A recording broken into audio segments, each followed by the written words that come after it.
Please welcome Adam Wade. So growing up in New Hampshire, where I'm from, the first 16 years of my life were pretty normal until I went to go get my driver's license, and I had to take the eye exam, and that's when everything changed. I had to get glasses, and that's when everybody started calling me Rick Moranis. I don't know.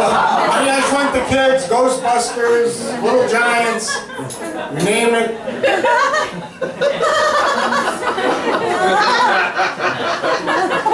Like a couple times is alright, but it's like non-stop all day long and not in a nice way. And, you know, when you have security and insecurity problems, it got the best of me. When I got to college, my freshman year, I went to a small school, Keene State College in Keene, New Hampshire. I was in a girl's dorm room one night, and she was half naked. No, she wasn't half naked. She had clothes, she had pajamas, she had a jacket, she had a scarf. She was wearing a lot of clothes. But she was into me. She was into me, and things were going well. And she stopped and she said, "Has anyone ever told you look like Rick Moranis?"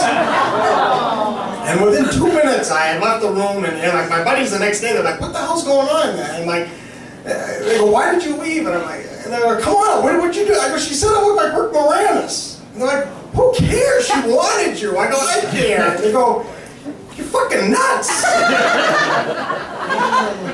Baby.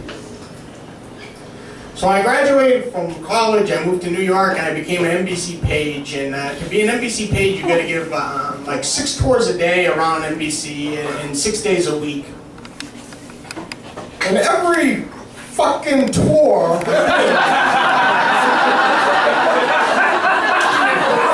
some tourists would say, "Did anyone ever tell you you look like Rick Moranis?" I try to be a nice guy, but even nice guys have their limits. So one day I was a little hungover, and I was giving tours, and it was like on a Saturday, and this heavy-set elderly woman that was wearing a Green Bay Packers jacket approached me by the elevator, and she said, "Do you know who you look like?" And I said, "Yeah, Brad Pitt. Now get your fucking ass in the elevator." Come on, move it. When you're an employee of NBC and you're giving tours around the building, you're not allowed to say that type of stuff to tourists.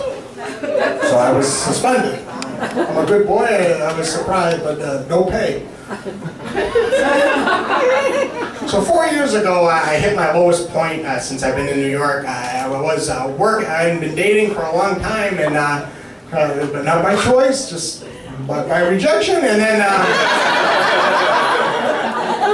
I was working in an office job, again, for $10 an hour in this economy, and it was like like Midtown, this office job, and everybody there spoke French. I don't speak French. I can like bonjour. That's it. And it came to the point where you'd be in like the elevators and they'd be talking, and you knew they were talking about me. And, like it was just rough, and I needed like some type of outlet and somewhere to go where I'd feel good about myself. So I would go to after work a couple nights a week, like a big night out for me.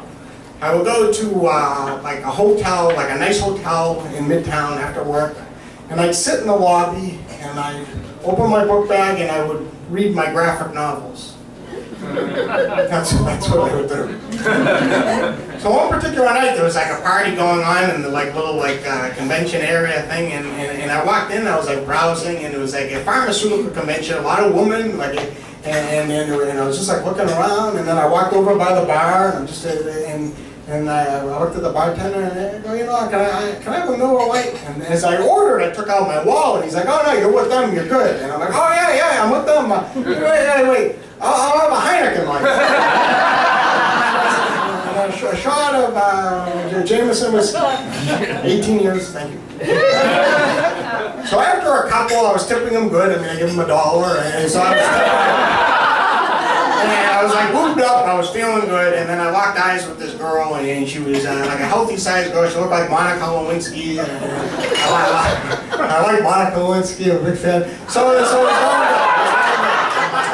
Like she came over, she was very forward, and we were talking, and everything was just going well. And like I didn't receive that much attention from a girl in a while, so I was loving it. I had a good buzz. I was hammered. And then she said, "Has anyone ever told you you look like Rick Moranis?" And like I stopped, and I pushed back, and then I pushed forward, and I said, "Well, you know, I should. I mean, you know, he's my dad." And she was so excited, and she grabbed my arm and squeezed. She's like, "I've never met a celebrity before." I go, "Yeah, but I'm his son." She's like, "No, a celebrity." I'm like, "Yeah, okay." Smart girl, you know, the lineage. So we started talking, and it was just going really well. We kept drinking, and then when it was over, I walked up to her hotel, which was down the street. It was like the Hilton with like the statues, and it was really nice. And I go, "You know, I had a really good night." And I leaned over, and I was drunk, and you're supposed to close your eyes, and I just went, and I don't know where I went, but I was like kissing her down, and like her ear, and then like her elbow, and she goes, "You're such a dork. You are Rick Moranis' son." And she's like, "I'm here one more night. Do you want to go out tomorrow night?" And I'm like, "Oh, I'd love to. You know, we'll go get grilled cheeses. It'll be nice. You know, have fun." And she goes, "No, I want to go there." And she pointed to Del Fisco Steakhouse. I was like, "Jesus Christ, hey, I know I'm Rick Moranis' son, but it's like, you know, like I'm the black sheep. I don't have a lot of money, you know." And she's like, "Oh, no, we'll use my corporate card." And I was like, "Yeah, I'll take you there. I want to take you there. I want to take you there. Treat you well." So the next night we went, and I dressed up. It was really nice. I wore shoes. It was just like it was a really nice, like a la carte, like $50 steaks. I got the mashed potatoes, I got the onion rings, the rolls, and the doggy bag. We're doing it all. And I ordered a salad, and I told the waiter, I want to go, you know, French dressing with the salad. And he's like, what is French dressing? We don't have that. And I go, "Listen, you go in the back, you get some ketchup, you get some mayonnaise, you whip it up. French dressing." "Thank you, garçon." She was really impressed. You know, wow, he knows his stuff. So we finished, and I got the doggy bag was heavy. So we're leaving, and I walk her back to her hotel, and I go, "Listen, I gotta tell you, like these past 2 nights have like been the best nights I've had in a long time." And she goes, "Oh, the night's not over yet. Do you want to come back to my room?" And I was like, "Sure, yes, I would love that." So we went back to her room, and I'm not a kiss and tell kind of guy. I don't like to talk about what I do with women because, you know, it usually goes back to haunt me. But we had a good time. We had a good time.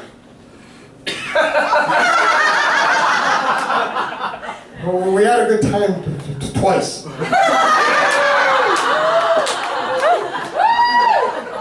Thank you. I appreciate the woman screaming. So she falls asleep on my arms, and I wake up like 2 hours later, and I have a major panic attack. And I'm thinking, and I'm looking at her, and she's sleeping. I go, "What the hell are you doing? You're lying to this girl. You're having sex. You know, this is not you. This is not you." And I was like, "Yeah." I'm like, "Hey, Jesus Christ, give me a bone." You know, and we're going back and forth in my head, and then like we wake up in the morning, and then we start changing and stuff. And she's like, "Is everything all right?" "Oh, yeah. And I'm just with guilt, and so I walk her to her cab to go to the airport, and I go, "Wait, listen, I gotta tell you, I gotta come clean. I'm not really Rick Moranis' son." And she squeezed my arm again, and then she put her hand on my cheek, and she said, "I kind of figured that out a while ago, but I appreciate you fulfilling this fantasy that I've always had." And she kissed me, and then she got in the cab and drove off. And my life Rick Moranis has denied me happiness